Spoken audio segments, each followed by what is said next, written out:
You're sentenced to die for a crime you didn't commit. What do you do? Today's film is a drama mystery from 1999 titled The Green Mile.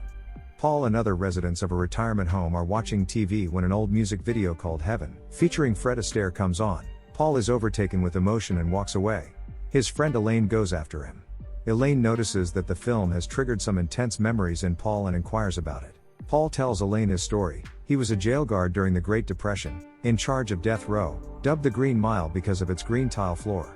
Paul's most vivid recollection of this period occurred in 1935. The prisoners of the Cold Mountain Penitentiary are put to work, and a prisoner's truck passes by carrying a death row prisoner. Meanwhile, we meet our 44-year-old protagonist Paul Edgecombe, who appears to be groaning in pain in the toilet due to his urinary tract infection. Paul's the supervisor, in charge of officers Brutus Howell, Dean Stanton, Harry Terwilliger, and Percy Wetmore. Brute knocks on the door, informing him that a new prisoner arrived. Paul and his co-workers prepare to welcome the prisoners. The prisoner gets off the truck and is escorted by Percy, an arrogant and cruel officer. Percy yells "Dead man walking" while they walk, which annoys the other guards. As the new prisoner enters the block, the officers and other prisoners, namely Dell and Bitterbuck, are amazed to see the prisoner, who is enormous. But when Paul looks at his face, he notices that he has an innocent expression. Percy orders him to get into the cell by hitting him in the chest. Paul orders Percy to get out of there and help the other officers. Dell laughs at him, making Percy smack Dell's hand, breaking his fingers. Paul scolds Percy and orders him to get off the block. Paul reads the prisoner's file, and finds out his name is John Coffey, and he introduces him to the other guards. Before they leave, John asks Paul politely not to turn off the lights in his room because he is afraid of the dark. Paul tells him that they always keep a few lights burning out in the corridor all night. As the cell door closes, John looks sad and mysteriously says, "Tried to take it back but it was too late." The officers return to the office and think they got an imbecile to be executed. But Harry says imbecile or not, he deserves to be fried for what he did, then hands John's file to him. Paul reads the file, showing a chronology of events that lead to John being sentenced to death. Somewhere in rural Louisiana, a family is hysterical because their 2 daughters are missing. The father, neighbors, and several officers search for the girls.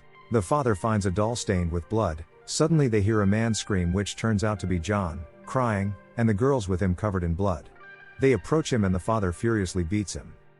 John says to the officer, "Tried to take it back, but it was too late." The officer puts his shotgun on John's neck, telling him that he is under arrest for murder. As Paul is about to finish reading the files, he is approached by the warden, Hal. He tells Paul that he got an angry call from the state capitol 20 minutes ago. Hal says that Percy is the nephew of the governor's wife. Paul tells him that the mean and stupid Percy broke Dell's fingers. He also complains that if Percy stays there he will hurt the other prisoners. But Hal asks Paul to be patient, knowing that Percy will be leaving soon because he has applied for a better paying job at the Briar Ridge Mental Hospital. Paul wonders why Percy is still there when he has such good connections to get the job. He believes Percy wants to see a prisoner fry on the electric chair before leaving.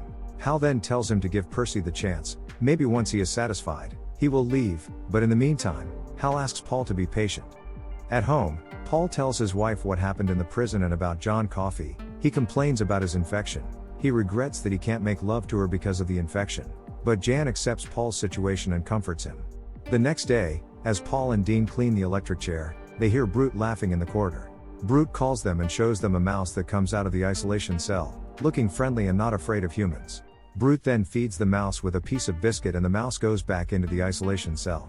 Worried that the mouse would make more holes in the walls of the room, Paul asks another officer to catch the mouse. The room has been turned into a warehouse. They take everything out of the room but don't find the mouse. The next day, while Percy is combing his hair, the mouse appears behind him. He goes into a fury and starts throwing things at trying to kill it, but the mouse manages to escape into the isolation cell. Percy opens the isolation cell door and tries to find the mouse. He begins taking everything out of the room. Paul and Brute come to see what Percy's doing. They watch him remove everything, knowing he's not going to find the mouse. The noise scares the prisoners. Paul wants him to calm down and not stress the prisoners out any more than they already are by being on death row. Percy refuses to calm down and threatens to use his connections to get Brute fired.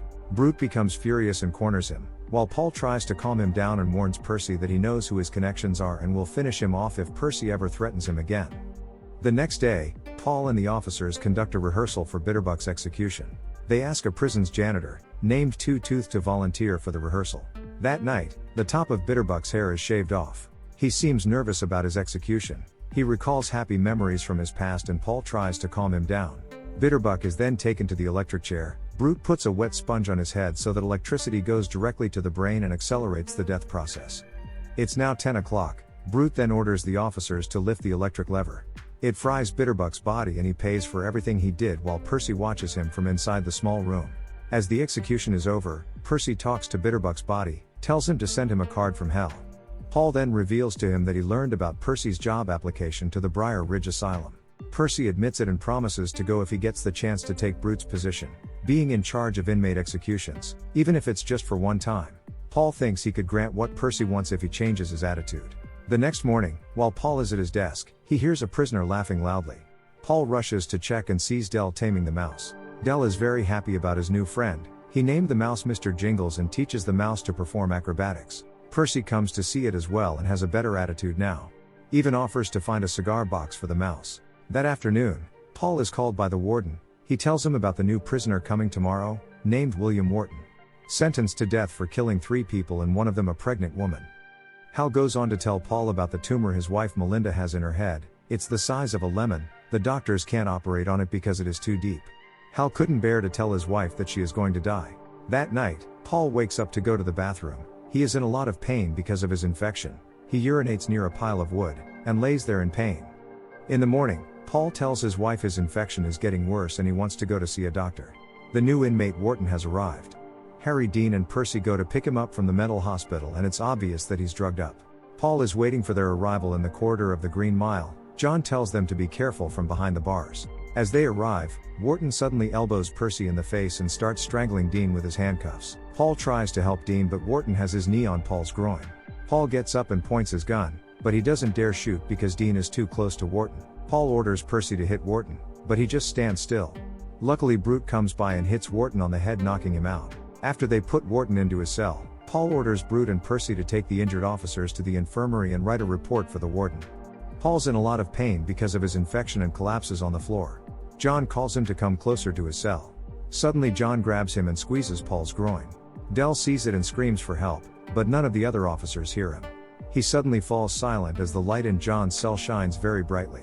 John releases Paul. As he coughs, a cloud of gnat-like spores come out of his mouth and float into the air before they disappear. Paul asks him what he has done to him. John says, "I helped," and falls asleep. Paul is still confused. He then goes to the toilet. Miraculously his infection has disappeared and he pees with relief. Back home, Paul is able to make love to his wife all night until the morning. He tells his wife that he didn't go to the doctor, that John cured the infection. Paul then calls Brute, telling him that he wants to take the day off. He intends to return the favor to John by meeting John's former public defender, Bert Hammersmith. Paul meets Bert and wants him to help John get a new trial. Paul thinks John is innocent. Hammersmith tells Paul about his dog, who a while back suddenly attacked his son for no reason. Even though they thought the dog was a good dog, Hammersmith still shot his dog to death. He tells Paul that the dog and John are no different. The next day, as a gesture of appreciation, Paul brings John some cornbread that his wife made. John is happy and he shares the bread with Del and Mr. Jingles. Wharton hopes John would share the bread with him too, but John saves the rest. Later, Wharton attacks and strangles Percy from behind his cell and grabs Percy's crotch until he pees in his pants and cries. Del laughs at Percy, making him upset and resentful towards him. As punishment, Wharton is put in an isolation cell. The next day, Del is told the time of his execution. Del asks the officers to take care of his mouse. To please Del, Brutus and Paul say that the mouse will be taken to the circus. But when Mr. Jingles runs out of the cell, he is stepped on by Percy, who still holds a grudge against Del for insulting him. Del is in shock. John asks Paul to bring Mr. Jingles and place him in his hands. As John blows into his hand, it begins to glow real bright. Mr. Jingles recovers and returns to Del.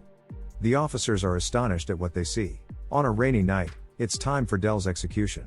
As Del is seated in the electric chair, Percy purposely doesn't wet the sponge that is going to be put on Del's head.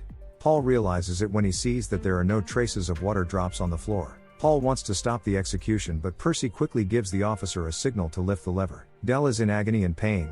Wharton is going crazy and singing in his cell. While John feels the energy of Del's suffering, Mr. Jingles is thrown from his hands and runs into an isolation cell. The people in the audience are horrified. Brute asks Paul to turn off the power but Paul refuses because it will make Del suffer even more.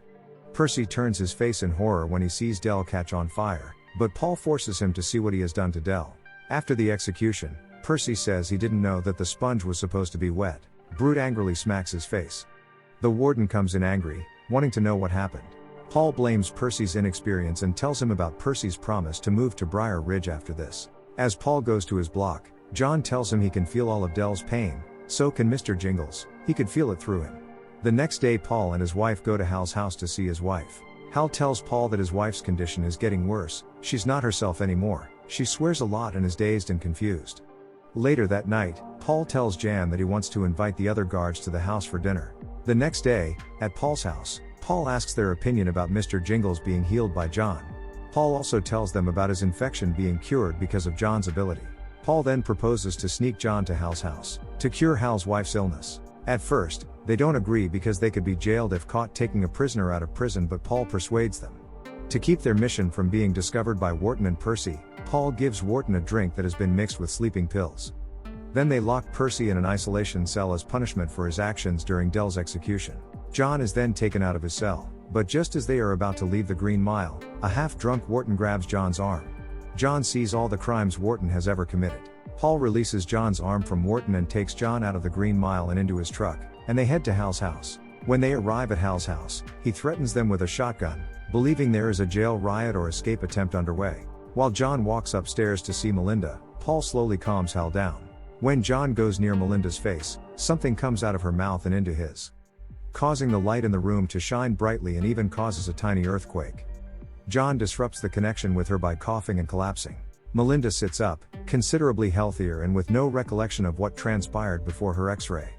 Hal falls, sobbing for his wife's recovery. John coughs again, unable to expel the spores like before. As a gift, Melinda offers Coffee a pendant of St. Christopher the Healer. The guys return to the jail, and John is still quite unwell as a result of the experience. When Dean informs that Wharton has nearly regained consciousness, they swiftly return John to his cell. Percy is let out of isolation, looking irritated. Paul advises him to take it like a man, and Percy says that he will think about it. Others are concerned that he will mention it one day, but that is a problem for another time. As Percy walks away, John grabs him through the bars, presses his face against his, releases the spores straight into Percy's mouth, and releases him. Percy walks over to Wharton's cage, dazed. Wharton, who has just arrived, taunts him once again.